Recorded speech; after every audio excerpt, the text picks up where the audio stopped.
लोणारी समाज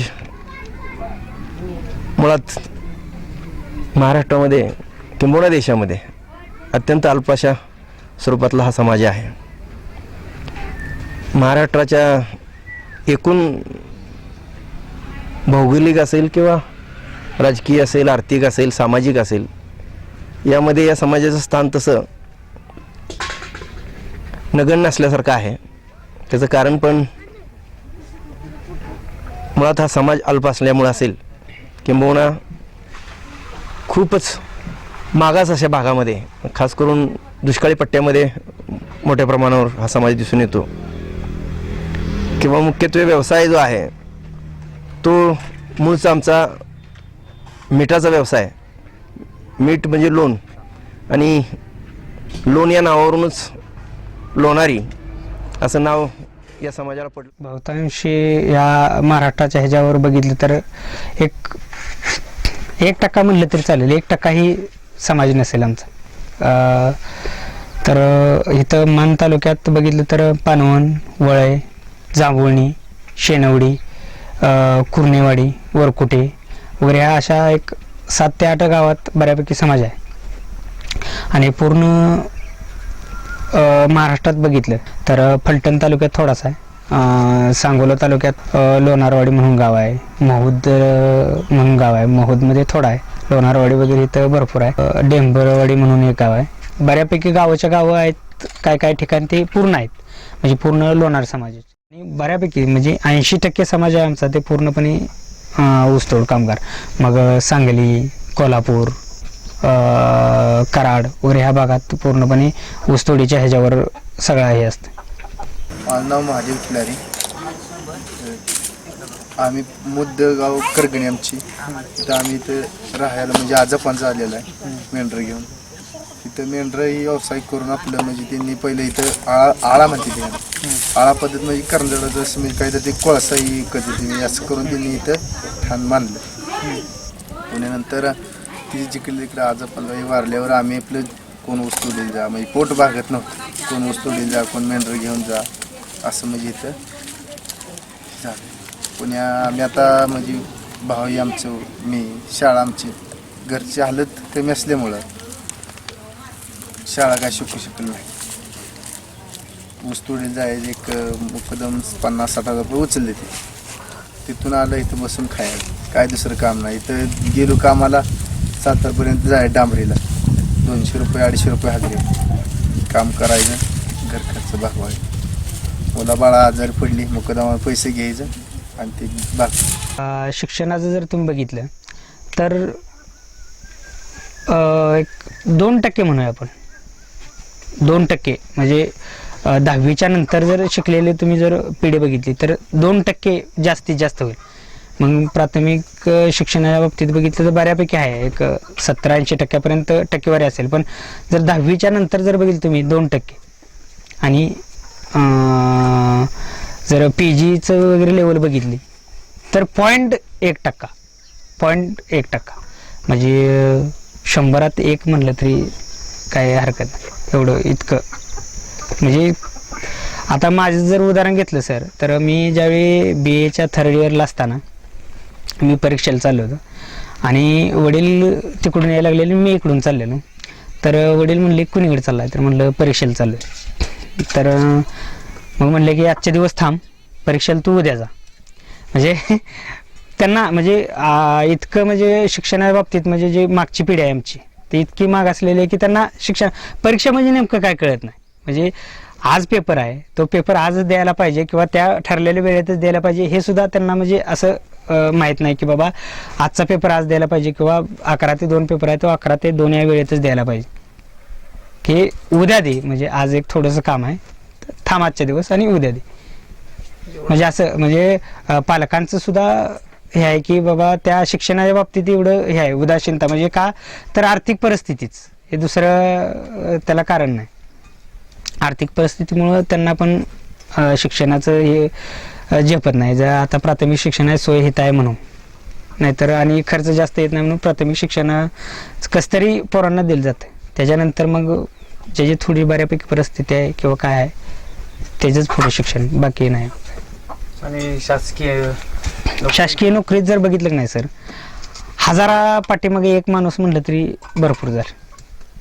म्हणजे आता जर आमच्या गावातला विचार केला तर एक मुलगी पोलीसमध्ये आहे.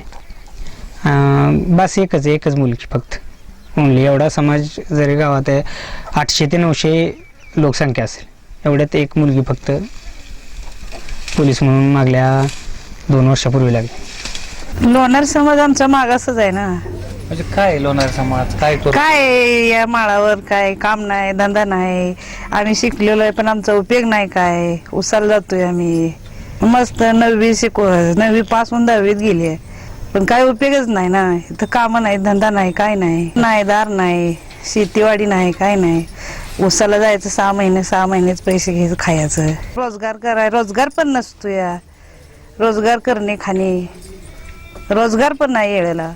आता पाऊस नाही तर रोजगारच कुठं येणार आहे. किती घर आहेत आपली इथं आमच्या वस्तीला 22 घर आहेत. लोणार समाज? हो. मग आता ही पोरं शिकतात का? आताची पोरं शिकतात का? हे शिकते ती पण गाव इथनं 3 किलोमीटर आहे. काय त्यांना घालवायचं आणि पाक दुसरीचं तिसरीचं वय होऊस तर त्यांना घालवायतच जायला लागतंय. शाळेत सुद्धा सोय नाही इथं. 2-3 किलोमीटर गाव आहे. मग आता एवढी लेकरं आहेत ती चांगली दुसरीचं वय होऊस तर त्यांना शाळेत. नाही, अल्पसंख्याक असण्याचा काय तोटा असतो हे मी स्वतः अनुभवलेलं आहे. मुळात मी राजस्थानला एका म्हणजे कामासाठी गेलो, व्यवसाय शिकलो आणि माझ्या लक्षात आलं, माझ्याकडं अंगभूत असेल काही वेळेला ते आपल्यामध्ये असतं. आपल्या समाजाला जर खऱ्या अर्थानं जर एक ओळख निर्माण करून द्यायची असेल तर आपल्यामध्ये कुणी अशा पद्धतीचं पुढाकार घेत नाही. व्यासपीठावरती नेता ज्यावेळी बसतो आणि बोलायला उभा राहतो त्या वेळेला शाहू फुले आंबेडकरांचं नाव घेतलं जातं. पुरोगामी महाराष्ट्रामध्ये शाहू फुले आंबेडकरांच्या विचाराचं राजकारण करू आणि सगळ्या समाज घटकांना न्याय देण्याची भूमिका आमच्या पक्षाची, हा प्रत्येक पक्ष सांगतो. परंतु त्याच्या उलट माझं म्हणजे ऑब्झर्वेशन आहे त्या बाबतीतलं. मी स्वतः पाहिले की यामध्ये समाजातली संख्याच विचारात घेतली जाते, समाजाचं प्राबल्यच विचारात घेतलं जातं.